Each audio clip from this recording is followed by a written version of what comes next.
मैं हूं दीपाली राणा, आप देख रहे हैं कमोडिटी 360 डिग्री। और आने वाले दिनों में और साल के अंत तक कैसी होगी नॉन एग्री और एग्री कमोडिटीज की चाल, किस कमोडिटी में बेहतर रिटर्न मिलेंगे और निवेशकों को फायदा होगा, कीमतों को लेकर शॉर्ट टर्म और लॉन्ग टर्म क्या व्यू निकल कर आ रहा है, इन सभी पर हमारा फोकस रहेगा आज के शो में। और हम जानने की कोशिश करेंगे कि इमीडिएट और स्लाइटली ब्रॉडर आउटलुक पर्सपेक्टिव से आपकी ट्रेडिंग स्ट्रैटेजीज क्या होनी चाहिए। एचडीएफसी सिक्योरिटीज के हेड कमोडिटी एंड करेंसी अनुज गुप्ता हैं, chartandtrade.com के फाउंडर विकास बगेरे हमारे साथ मौजूद हैं। हम शुरुआत करेंगे नॉन एग्री कमोडिटीज के साथ और ब्रेक के बाद हम बातचीत करेंगे एग्री कमोडिटीज पर, और जिस पर चर्चा करने के लिए हमारे साथ मौजूद रहेंगे जीसीएल के एवीपी रिसर्च अमित खरे और केडिया कमोडिटीज के डायरेक्टर अजय केडिया। तो 4 मेहमान हमारे साथ मौजूद रहेंगे जो आपकी स्ट्रैटेजीज बनाने में करेंगे हमारी मदद। लेकिन शुरुआत करेंगे नॉन एग्री स्पेस के साथ और सबसे पहले बात करेंगे सोने चांदी की। गोल्ड के साथ शुरुआत कर लेते हैं, जहां पर हमने फेस्टिवल से ठीक पहले एक तेजी आते हुए देखी, फिर प्राइसेस थोड़ा सा स्टेबल हुए और वापस से स्ट्रेंथ दिखा रहे हैं।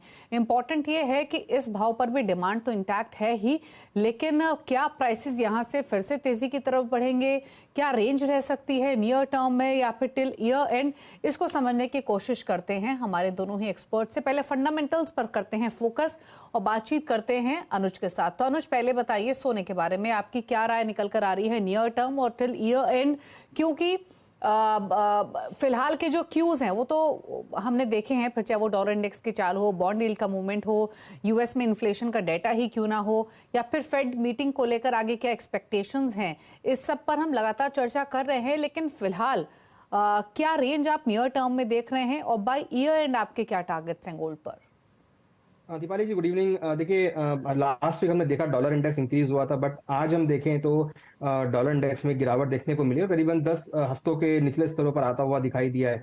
यूएस का जो इन्फ्लेशन है, जो एक थोड़ा चैलेंजिंग था, अब वो थोड़ा सा सॉफ्ट होता हुआ दिखाई दिया है, जिसकी वजह से ये देख रहे हैं कि जो एफओएमसी वो इंटरेस्ट रेट शायद ना बढ़ाए। तो प्रोस्पेक्ट लग रहा है कि आने वाले 2 महीनों में, मीन्स अगर हम नेक्स्ट ईयर तक बात करें तो शायद इंटरेस्ट रेट ना बढ़े। तब तक हमें लगता है कि कहीं ना कहीं एक पॉजिटिव मोमेंटम जो गोल्ड में हम दिवाली से पहले देख रहे थे वो यहाँ पर कंटिन्यू होता हुआ दिखाई देगा। इंटरनेशनल अगर देखें तो $1970 के आसपास गोल्ड का प्राइस चल रहा है, हालांकि $2000 को काफी एक रेजिस्टेंस के तौर पे लिया है। हमें लगता है कि अभी जो फिलहाल एक रेंज है वो नीचे में करीबन 1950 और ऊपर में करीबन $2000, ये एक बड़ी शॉर्ट टर्म के लिए रहेगी। अगर हम ईयर एंड तक बात करें तो मुझे लगता है कि $2000 एक अच्छा रेजिस्टेंस लेवल रहेगा जहां पर हम मार्केट को जाता हुआ देख सकते हैं। ओवरऑल अगर हम फंडामेंटली जाए तो मार्केट में अच्छा खासा सपोर्ट हमने गोल्ड में आते हुए देखा है। जियोपॉलिटिकल टेंशन कंटिन्यू वेव होती हुई दिख रही है, जिसकी वजह से गोल्ड को सपोर्ट आता हुआ दिखाई दिया। हमें लगता है कि जो जियोपॉलिटिकल टेंशन है वो भी यहाँ पे कंटिन्यू है और उसका असर गोल्ड पे रहेगा। कहीं ना कहीं जो डिमांड पर्सपेक्टिव है वो भी यहाँ पे इंपॉर्टेंट है। रिसेंटली हमने देखा कि चाइना ने भी अपने सेंट्रल बैंक्स के रिजर्व में गोल्ड को ऐड किया है, वो भी एक पॉजिटिव पॉइंट है। तो जो फैक्टर हम देख रहे हैं गोल्ड के लिए वो सभी अभी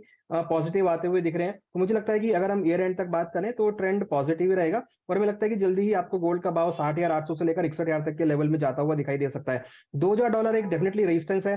$2000 के ऊपर अगर मार्केट क्लोज करेगा, क्योंकि अभी तक क्लोजिंग नहीं आई $2000 के ऊपर में, तो $2000 के ऊपर अगर मार्केट क्लोज करता है तो फिर हम एक अच्छी रैली देखेंगे, जो कि हो सकता है कि फिर आपको 2050 से 2080 तक जाती हुई दिखाई दे। मगर फिलहाल अगर हम बात करें आने वाले मंथ के एंड तक या दिसंबर एंड तक, तो थोड़ा ऑप्टिमिस्टिक व्यू रहेगा गोल्ड के लिए।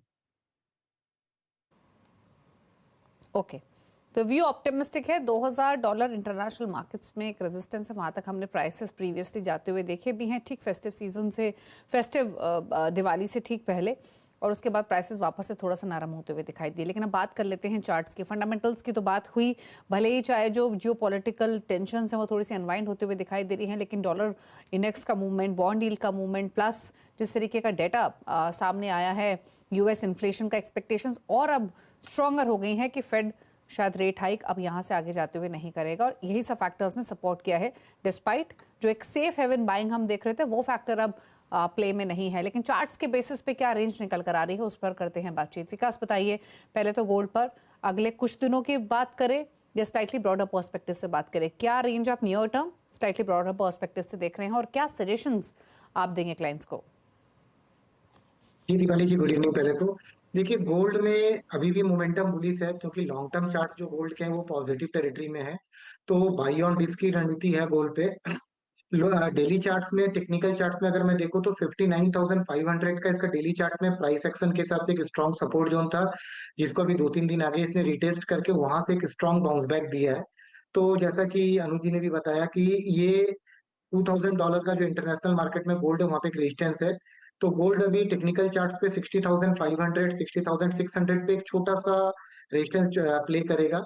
तो शॉर्ट टर्म पे बात करूँ तो बाई ऑन डिप्सी रहेगा 59,800 60,000 के करीब मिलता है, तो इसको बाई करना है। जब तक 59,500 के ऊपर गोल्ड है तब तक बुलिश मोमेंटम कंटिन्यू रहेगा शॉर्ट टर्म पे।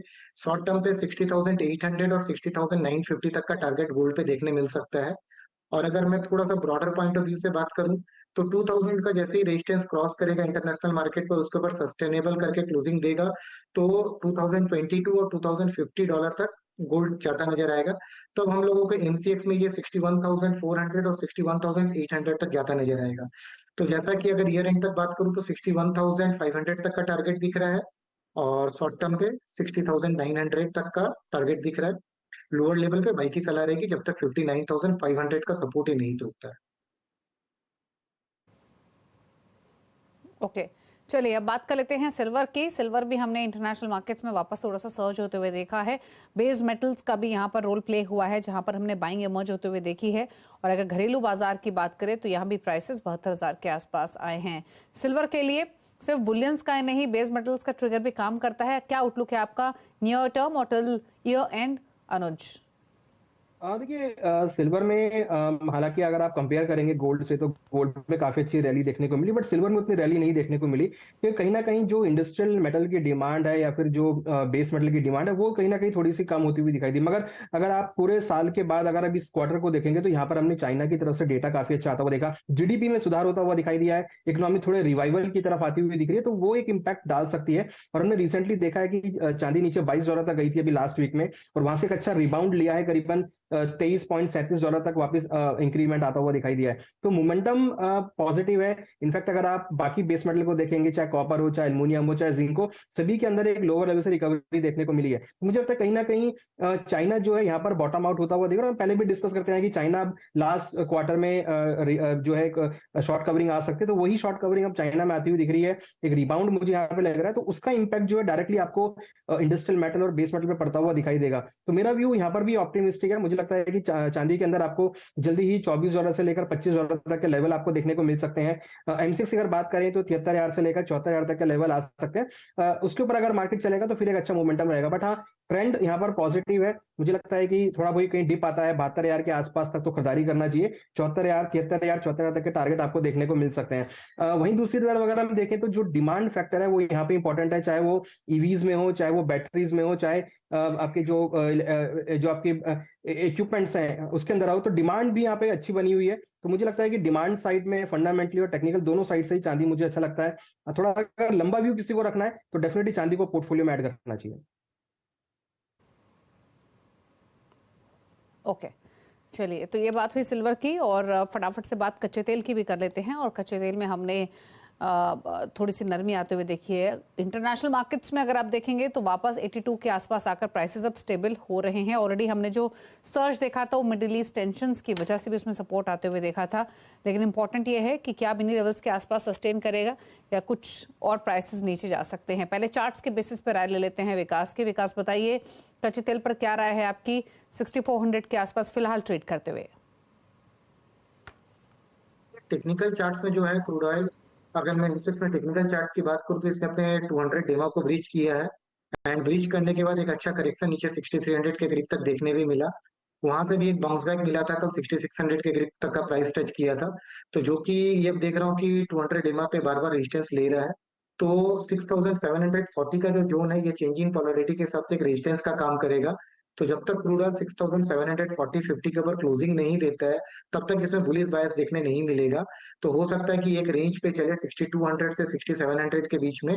तो अगर क्रूड ऑयल में कुछ भी थोड़ा सा बाउंस मिलता है 6600 6650 के करीब पे, तो वहां पे एक मंदी का व्यू रखना चाहिए, सेल ट्रेड लेना चाहिए 6740 के स्टॉप लॉस से। नीचे में आने वाले दिनों में थोड़ा सा लोअर रेंज की तरफ देख रहा हूँ 6300 और 6200 के करीब पे। टेक्निकली बहुत दिन के बाद इसने अपने लॉन्ग टर्म मूविंग एवरेज को तोड़ा है, तो जब तक उसके ऊपर ट्रेड नहीं करेगा तब तक बुलिश बायस नहीं नजर आता है। जी दीपाली जी। इनफैक्ट अनुज, जब प्राइसेस $100 के नजदीक भी पहुंचे थे हाल ही में, तब भी जितने भी एनर्जी एक्सपर्ट्स हैं हमारी बातचीत हुई, सबका कहना यही था कि ये प्राइसेस इन्फ्लेटेड है और जो मिडिल ईस्ट टेंशन है उसका प्रीमियम मिला है, टिकेंगे नहीं प्राइसेस वहां पर, और उसी तरीके का ट्रेंड हमने वापस आते हुए देखा है प्राइसेस में, फिसल कर जो अब 80-82 डॉलर्स के आसपास आ चुका है ब्रेंट। अब आप कहाँ देख रहे हैं इसको, क्योंकि अगले साल के लिए भी डिमांड आउटलुक अभी भी बहुत वाइब्रेंट नहीं है। ओपेक के डिमांड आउटलुक की समरी आप देखें या आईईए के डिमांड आउटलुक को समझें, क्या व्यू है रेंज पर्सपेक्टिव से कच्चे तेल पर? देखिए, अभी हमने रिसेंटली लास्ट मंथ देखा था $95 तक गया था और उसके बाद करेक्ट होकर ऑलमोस्ट $78 तक के भाव आते हुए दिखाई दिए थे। तो वहां से एक अच्छा रिबाउंड आया। कहीं ना कहीं आप देखेंगे तो निचले स्तरों पर जो प्रोडक्शन कट का रहता है वो वहां पर देखने को मिल सकता है, तो उसकी वजह से कहीं ना कहीं बाउंस भी हुआ है। बट अगर आप ओवरऑल देखेंगे तो क्रूड के जो सप्लाईज है वो यहाँ पर बढ़ती हुई दिखाई दी है। तो मुझे लगता है कि अगर हम एक ओवरऑल रेंज माने तो मुझे लगता है कि $75 से लेकर $95 की, $20 की रेंज जो है वो क्रूड में इंटैक्ट रहेगी। कहीं ना कहीं लोअर लेवल पे आने के बाद आपको एक अच्छा बाउंस बैक भी देखने को मिलेगा, बट हायर लेवल पर जो है सप्लाईज वहां बढ़ती हुई दिखाई देंगी। तो मुझे लगता है कि ओवरऑल ये $20 का जो गेम है वो हम पिछले करीबन 6 से 7 महीनों से देख रहे हैं और मुझे लगता है कि ये अभी भी इंटैक्ट रहेगा। बट हाँ, ये जरूर है कि लोअर लेवल पे जो रिकवरी, क्योंकि जियो पॉलिटिकल टेंशन अभी भी बरकरार है, उससे काफी हद तक सपोर्ट देखने को मिल सकता है। और जिस तरीके जियो पॉलिटिकल है, मुझे लगता है कहीं ना कहीं अब जो कंट्रीज हैं वो अपने रिजर्व में इकट्ठा करती हुई दिखाई देंगी, तो एक परचेसिंग पावर यहाँ पर आ सकती है। तो कहीं ना कहीं लोअर लेवल पे मैं यहाँ पे खरीदारी की सलाह दूंगा। मुझे लगता है कि वेरी शॉर्ट टर्म के लिए $85 तक के लेवल देखने को मिल सकते हैं और 85 के आसपास जाएगा तो वहां से फिर एक थोड़ा बहुत करेक्शन देखने को मिलेगा।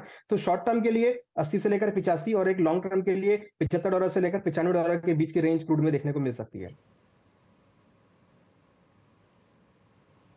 ओके, चलिए, तो ये WTI क्रूड की बात हुई, फटाफट से अब बात कर लेते हैं बेस मेटल्स की। और बेस मेटल्स की बात करें तो यहाँ हमने थोड़ी सी स्ट्रेंथ अब सस्टेन होते हुए देखी है। कॉपर 700 के ऊपर होल्ड कर रहा है, जिंक में एक अच्छी बाइंग देखने को मिली है।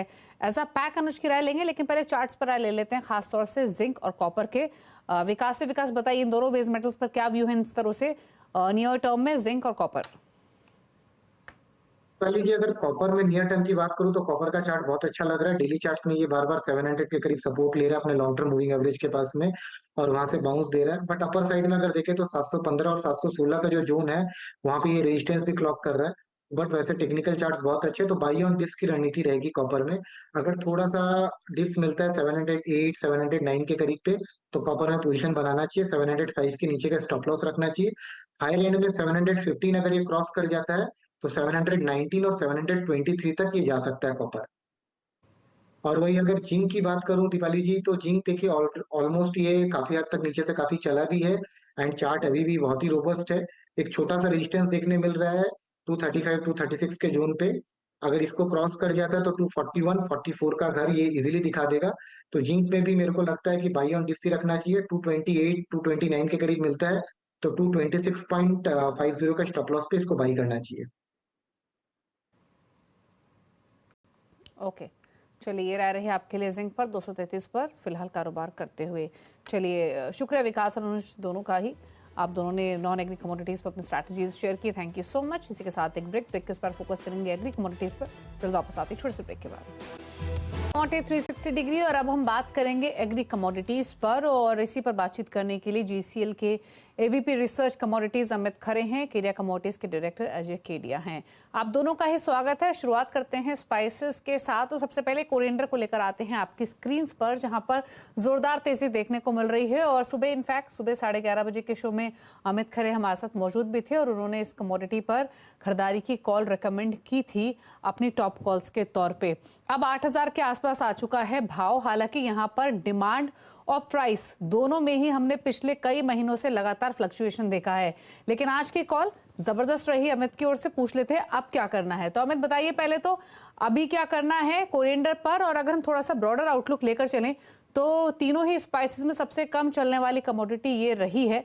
अब ब्रॉडर आउटलुक भी क्या है इस पर? थैंक यू दीपाली जी। सबसे पहले तो थैंक यू जो आपने सराहना करी धनिया की कॉल की। अभी ओवरऑल देखा जाए तो धनिया का चार्ट काफी स्ट्रॉन्ग है, क्योंकि ये काफी पीछे रह गया था बाकी दोनों मसाला कॉम्प्लेक्स से, जीरा और TMC के कंपैरिजन में। ओवरऑल अभी इसका स्ट्रक्चर काफी पॉजिटिव ही है। प्रेस लेवल की अगर मैं बात करूं तो 8100 के आसपास भी दिसंबर वायदा धनिया मिलता है, तो ट्रेडर्स को इसमें खरीदारी का ट्रेड ही करना चाहिए। पहला लेवल जो इसका रहेगा वो 8800 रुपए का है।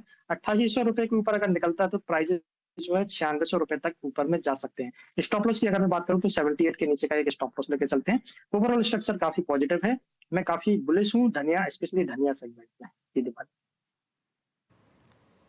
ओके, अच्छा अजय, आपका पूरे ही स्पाइसेस के पैक में आपकी नज़र कहाँ है? और प्लस अगर जीरा आपके रडार पे नहीं है तो एक आउटलुक उस पर भी चाहिए, क्योंकि यहाँ पर हमने रिकॉर्ड हाइज, कंसिस्टेंट तेज़ी, प्राइसेस कम होकर 40,000 तक आ गए, फिर हमने प्राइसेस में रिकवरी आते हुए देखी, और अब जो नई रिपोर्ट्स आ रही है वो ये कि ओवरऑल जो स्विंग एक्टिविटी है जीरे की वो बढ़ते हुए दिखाई दी है। क्या है ब्रॉडर आउटलुक और नियर टर्म में क्या राय है जीरे पर? नमस्कार दीपाली जी। डेफिनेटली अगर हम शॉर्ट टर्म की अगर बात करें तो वॉल्टिलिटी हमने जो पिछले 1 महीने में देखी वो कंटिन्यू मेंटेन रहेगी। हमने रिसेंटली देखा कुछ पेमेंट क्राइसिस के चलते अक्टूबर में काफी बड़ा हमने फॉल आते हुए देखा है। इनफैक्ट नवंबर में भी उतना हमने इम्पैक्ट आते हुए देखा। 40,000 का एक बेस बन चुका है। But longer term time frame की अगर बात करते तो मुझे लगता है प्राइसेस में फिर से एक जंप आना चाहिए, because carry over stock as of now हम देखें तो उतना पर्याप्त नहीं है। सेकेंडली स्विंग जरूर बढ़ी है अभी, लेकिन अभी भी जो मॉइस्चर लेवल अगर हम गुजरात, राजस्थान, एमपी के बेल्ट में देखिए वो काफी कम है, जिसकी वजह से यील्ड में एक ड्रॉप आ सकता है। बट नई क्रॉप जो आनी है वो आपको फरवरी एंड या मार्च में आएगी। बट अभी भी हम देखेंगे तो नवंबर का आधा महीना, दिसंबर, जनवरी और फरवरी, अब हमारे पास 2.5 से 3 महीने का टाइम और है। और ग्लोबल मार्केट में भी सप्लाई शॉर्ट कंटिन्यू हुई थी, जिसके चलते ही हमने 64,000 के भाव हमने अगस्त में, सितंबर में बनते हुए देखे। तो टाइमिंग मुझे लगता है मार्केट वेरी शॉर्ट टर्म 39,000 से लेकर 48,000 के बीच में ट्रेड करता हुआ दिखाई देगा। लेकिन अगर हम फिर से जनवरी एंड तक की बात करें तो मुझे लगता है प्राइसेस वापस जो लास्ट हाई था वहां तक जाने की ताकत रखता है, बिकॉज नई क्रॉप में समय है और डिमांड काफी अच्छी रहने की उम्मीद है दिसंबर जनवरी में, जो लगभग अगर कंजर्वेटिवली बात करूं मैं तो 55 से 58,000 तक का लेवल बैर मिनिमम देखने को मिल जाएगा। ओके, चलिए, तो ये तो स्पाइसेस की बात हुई, लेकिन अब ग्वार पैक पर भी राय ले लेते हैं। और अमित, क्या है आपका एज अ पैक राय? क्योंकि यहाँ पर जो हमने प्राइसेस में सपोर्ट आते हुए देखा है, फिर चाहे वो प्रीवियस सेशन की अगर हम बात करें, उसके पीछे सबसे इंपॉर्टेंट रीजन तो ये रहा है कि जो भी ग्वार ग्रोइंग बेल्ट्स है वहाँ से सप्लाईज थिन रह सकती हैं, और इसी कारण में प्राइसेस में सपोर्ट आते हुए देखा है। तो पहले तो कैसे देखने हैं आप फंडामेंटल्स यहाँ से, और प्लस ग्वार सीड, ग्वार गम, क्या करना चाहिए ट्रेडर्स को? जी दीपाली जी, ग्वार सीड ग्वार गम में जैसा कि अभी एक अच्छा बेस एज पर चार्ट अभी बनता हुआ दिखाई दे रहा है, स्पेशली ग्वार गम 11,000 के आसपास और ग्वार सीड में 5700-5600 की रेंज में। ओवरऑल दिवाली के बाद एक अच्छी तेजी की उम्मीद थी, और जो सप्लाई साइड थी वो अब धीरे धीरे मार्केट में आ चुकी है। अब आगे चल के ऐसा लगता है फंडामेंटल देखते हुए कि सप्लाई की शॉर्टेज आगे देखने को मिल सकती है, जिसका इफेक्ट आगे चल के फ्यूचर में प्राइजेस पे भी देखने को मिलेगा। लेवल्स की अगर मैं बात करूं तो 11,500 के करीब ग्वारगम दिसंबर वायदा में फ्रेश खरीदारी करनी चाहिए 11,200 रुपए का स्टॉप लॉस लगाकर। पहला लक्ष्य जो इसका दिखाई दे रहा है वो 12,000 के आसपास का है। 12,000 के ऊपर अगर प्राइजेस निकलते हैं तो थोड़ा सा बड़ा व्यू अगर मैं लेके चलूं तो 13,100 के 50 के प्राइजेस भी ग्वारगम में देखने को मिल सकते हैं। ग्वारसीड में भी अगर मैं बात करूं तो 5700-5720 की रेंज में एक फ्रेश खरीदारी का ट्रेंड लिया जा सकता है। 5600 रुपए के नीचे का स्टॉप लॉस लगाकर प्राइजेस में 5880 और 880 के ऊपर प्राइस निकलते हैं तो 6100 के प्राइस जो है स्पेशली ग्वार सीड में भी देखने को मिल सकते हैं। तो ओवरऑल बाय ऑन डिप्स का रिकमेंडेशन रहेगा पूरे ग्वार सीड ग्वार में। इनफैक्ट अजय, अगर पूरे ही ग्वार पैक को आप देखें या पूरे ही एग्री कमोडिटी पैक को देखें तो ये पॉकेट ऐसी रही है कि जहां से शुरुआत की थी इन्होंने साल की, उन्हीं लेवल्स के आसपास ये फिलहाल आके कारोबार कर रहे हैं। फिर चाहे वो आप जनवरी का प्राइस देखें या आज नवंबर 2023 का प्राइस देखें, ग्वारगम ग्वार सीड दोनों के ही पर्सपेक्टिव से। लेकिन जो ये थिन सप्लाईज की बात हो रही है, कि आपको लगता है इतना बड़ा फैक्टर है जो फर्दर प्राइसेस को सपोर्ट करेगा और फाइनली हम थोड़ी सी तेजी की तरफ मूव्स आते हुए देखेंगे ग्वारगम ग्वार सीड में? बिल्कुल दीपाली जी, अगर हम बात करें तो ईयर स्टार्ट में हमने जो भाव देखे थे हम वापस 10-11 महीने बाद भी उधर ही खड़े हैं। तो पहला तो ये एक वैल्यूएशन वाइज भी फाइनेंशियल पॉइंट ऑफ व्यू से भी देखें तो काफी लुक्रेटिव बन जाता है, बिकॉज जिस ढंग से हमने मसाले में, कैस्टर में, बाकी सभी कमोडिटीज में जो रैली देखी है तो उसमें अभी तक गवार ने पार्टिसिपेट नहीं किया। फंडामेंटल साइड अगर हम देखें तो पिछले 3-4 सालों से कंटिन्यू क्रॉप का जो प्रोडक्शन है वो कम होते जा रहा है, जिसकी वजह से कैरी ओवर स्टॉक जो ह्यूज बना हुआ था वो अब कहीं ना कहीं डिप्लीट होता हुआ जा रहा है। वहीं अभी पिछले 6-8 महीने में हमने रिसेशन के फियर, स्लोडाउन के फिगर दिए थे, जिसकी वजह से इंडस्ट्रियल डिमांड जो थी वो कम थी। बट कहीं ना कहीं सेंट्रल बैंक के जो सपोर्ट, कल हमने यूएस से इन्फ्लेशन नंबर देखे वो भी कम आते हुए दिखे, तो कहीं ना कहीं सेंट्रल बैंक जो सपोर्ट कर रही है इसकी वजह से डिमांड इंप्रूव होगी। तो मुझे लगता है कि अगर थोड़ा सा 2 से 3 महीने का व्यू लेके चले तो एक अच्छी खासी थी। जैसे अमित ने भी कहा कि रेजिस्टेंट जोन पे मार्केट अटक जाता है बार बार में, जैसे 6100 पे गवासी, तो मुझे लगता है मार्केट अभी साइडवे टू पॉजिटिव है, बट 6100-6150 का लेवल टूटने पे मुझे लगता है नया एक बाइंग एक्टिविटी बढ़ेगी, जो अगर हम जनवरी एंड तक की बात करें तो 70-100 तक का लेवल दिखा सकता है। वहीं अगर गवार गम एक इंडस्ट्रियल कमोडिटी है और यहाँ पे हम देखते हैं ऑयल एंड गैस इंडस्ट्री के अंदर अब तक बाइंग नहीं थी, बट धीरे धीरे बढ़ रही है, तो यहाँ पे भी मुझे लगता है काउंटर एक बार 12,800-13,000 के ऊपर निकलता है तो 16,500 तक का भी लेवल हम जनवरी एंड तक देख पाएंगे। बट करंट लेवल से डेफिनेटली बाइंग करके ही चलना चाहिए। कमोडिटी अभी तक काफी ज्यादा अंडर परफॉर्मिंग रही है, पूरे एग्री पैक के अंदर यहाँ पे बेटर रिटर्न बनते हुए दिखाई देंगे। ओके, चलिए, तो यहाँ से अब बेटर रिटर्न्स एक्सपेक्टेड हैं। उम्मीद ये करते हैं कि यहाँ से भाव थोड़ा सा बेहतर होते हुए दिखाई दे। लेकिन क्या जो कमोडिटीज़ जिन पर अजय की राय है वो आपकी स्क्रीन पर है। ग्वार गम पर क्या वो स्तर देख रहे हैं यहाँ से गोइंग फॉरवर्ड? कॉटन और कॉटन सीड ऑयल केक पर समय की कमी है, इसलिए कॉटन सीड ऑयल केक पर बातचीत नहीं हो पाई, लेकिन कॉटन सीड ऑयल केक हमारे रडार पर जरूर था, जहाँ पर हमने स्ट्रेंथ आते हुए देखी है। 3,000 के आसपास प्राइसेस आ चुके हैं, लेकिन 3400 तक जाने की पूरी प्रोबेबिलिटी ये अजय मान के चल रहे हैं। और अमित ने भी आपको अपनी राय दी है कोरिएंडर पर, और बाकी स्ट्रैटेजीज भी शेयर की हैं। शुक्रिया अजय और अमित दोनों का ही आने के लिए शो में और अपने व्यू सभी कमोडिटीज पर देने के लिए। रुकने के साथ एक ब्रेक के लिए, ब्रेक उस पर भी खबरें जारी हैं। कमोडिटी 360 में इतना ही। नमस्कार।